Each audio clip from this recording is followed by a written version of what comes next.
You have seen more of the surface of the moon than you have seen of your own ocean floor. That sentence sounds impossible. It is not. Humans have mapped the moon in near total detail. Less than a quarter of Earth's seafloor has ever been mapped in similar detail. You live on a planet covered mostly by water, and most of that water remains a total blank on the map. What is actually down there? Start with the simple fact of how big the unknown really is. The ocean covers more than 70% of the Earth's surface. Its average depth is over 2 miles. At its deepest point, the Mariana Trench, the seafloor drops nearly 7 miles below the waves, a place called the Challenger Deep. If you dropped Mount Everest into that trench, its peak would still sit over a mile underwater. Only a handful of people have ever traveled there. Jacques Piccard and Don Walsh reached the bottom in 1960 in a vessel called the Trieste. And for more than 50 years after that, no one returned. It took until 2012 for another manned expedition, led by filmmaker James Cameron, to make the descent again. Think about that gap. Humans reached the moon, built a space station, and mapped the surface of Mars, while the deepest point of our own planet sat unvisited for half a century. Why does the bottom of your own world feel more distant than another planet entirely? Part of the answer is pressure. At the bottom of the Mariana Trench, the water pressure is over 1,000 times what you feel at sea level. It is roughly equivalent to 50 jumbo jets stacked on top of a single human body. Ordinary submarines cannot survive it. The vessels that can are built more like spacecraft than boats, with walls of titanium and reinforced glass just to keep from being instantly crushed. That is not exploration in the way you usually imagine it. That is closer to sending a probe into a hostile alien environment, except the alien environment is a few miles beneath your own coastline. And then there is what actually lives down there. For most of human history, scientists assumed that nothing could survive in the deep ocean at all. No sunlight reaches those depths. No sunlight means no plants, and no plants seemed to mean no food chain, and no food chain seemed to mean no life. Then, in 1977, researchers exploring the seafloor near the Galapagos Islands in a submersible called Alvin found something that broke that entire assumption: hydrothermal vents. Cracks in the ocean floor spewing mineral-rich water heated by magma beneath the crust and clustered around them, entire ecosystems no one had ever documented. Tube worms, taller than a person, blind shrimp, strange pale crabs. None of it depended on sunlight at all. It ran on chemical energy instead, a process called chemosynthesis, something biologists had barely theorized before that dive. An entire form of life, hidden in total darkness, running on rules different from almost everything else on the planet. If an entire ecosystem could stay hidden from science until 1977, what else is still down there waiting to be found? Consider the animals that surface only rarely and only partially understood even now. The giant squid, Architeuthis, was considered close to a myth for centuries. Sailors described monstrous creatures dragging ships under, and for a long time, scientists treated those stories as exaggeration or superstition. It was not until 2004 that anyone photographed a live giant squid in its natural habitat, and not until 2012 that anyone filmed one on camera in the deep sea at all. A creature that can grow over 40 feet long, with eyes the size of dinner plates, remained essentially unseen alive by science until shockingly recently.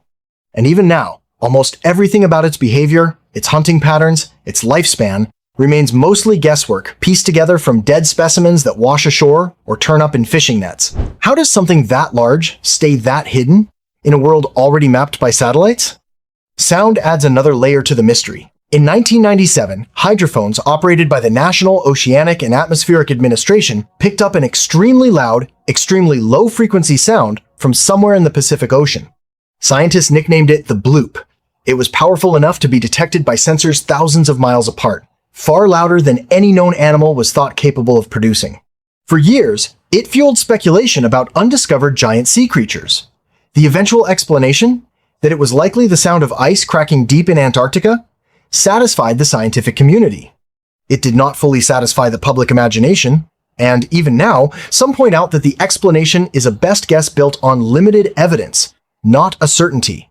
What does it tell you that a single unexplained sound recorded once, decades ago, still gets discussed today, as if the mystery was never truly closed? Then there are the disappearances. The RMS Titanic sat undiscovered on the ocean floor for 73 years after it sank in 1912, resting under 2.5 miles of water, found only in 1985 using deep-sea sonar technology that did not exist when the ship went down. If a ship the size of the Titanic could vanish from human knowledge for over 7 decades, imagine how easily smaller wrecks, smaller mysteries, disappear permanently. The so-called Bermuda Triangle, a stretch of ocean between Miami, Bermuda, and Puerto Rico, has drawn attention for over a century due to a string of unexplained ship and aircraft disappearances. Most maritime experts attribute the pattern to a combination of heavy shipping traffic, unpredictable weather, and simple statistical noise rather than anything supernatural. But the fact that experts still have to keep explaining that decade after decade says something about how uncomfortable people are with genuine, unexplained loss at sea. You want an answer. The ocean does not always give you one. Even light itself behaves strangely in these depths. Below about 3,000 feet, sunlight cannot penetrate at all. That entire region is called the midnight zone, and yet it is far from empty or dark in the way you might picture. An estimated 90% of animals living in the deep ocean produce their own light through a process called bioluminescence. Anglerfish dangle a glowing lure above their heads to attract prey directly into their jaws. Certain jellyfish flash light as a defense mechanism, startling predators or drawing in something bigger to attack whatever is threatening them. It is an entire visual language operating in complete darkness, evolved independently across dozens of unrelated species, in an environment most humans will never personally witness. What does it mean that most of the light-based communication happening on Earth right now is happening somewhere you will never see it? Here is the part that should genuinely unsettle you. Scientists estimate that somewhere between 2/3 and 95% of the ocean remains completely unexplored, depending on which definition of explored you use. Even the most conservative estimates put the vast majority of Earth's largest habitat entirely outside of direct human observation. New species are still being discovered at a rate of roughly 2,000 per year, many of them from the ocean. Entire mountain ranges exist underwater that no human has ever seen with their own eyes, only through sonar readings and remote instruments. You live your entire life walking, driving, and building on the smaller fraction of the planet that is dry land. While the majority of Earth's surface remains a place almost none of your species has ever physically visited. Modern technology is slowly closing that gap.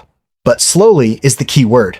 Autonomous underwater vehicles now map sections of seafloor without a human aboard at all, using sonar to build 3-dimensional images of terrain no eye has seen directly. Deep-sea submersibles have become more advanced since Cameron's 2012 dive, and in 2019, explorer Victor Vescovo completed dives to the deepest points of all 5 oceans, expanding what scientists know about pressure tolerance, deep-sea life, and even human-made pollution found at the absolute bottom of the world.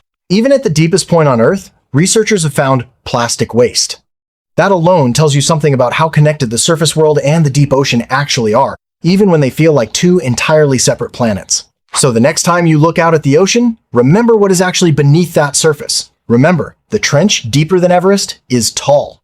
Remember the ecosystem that ran entirely without sunlight for who knows how many millions of years before anyone found it. Remember the squid that stayed a myth until cameras finally caught up to the stories. The ocean is not empty space between continents. It is the largest unexplored region on the only planet you will ever call home. You have seen more of the surface of the moon than you have seen of your own ocean floor. Now you know exactly how much of your own world is still waiting to be discovered.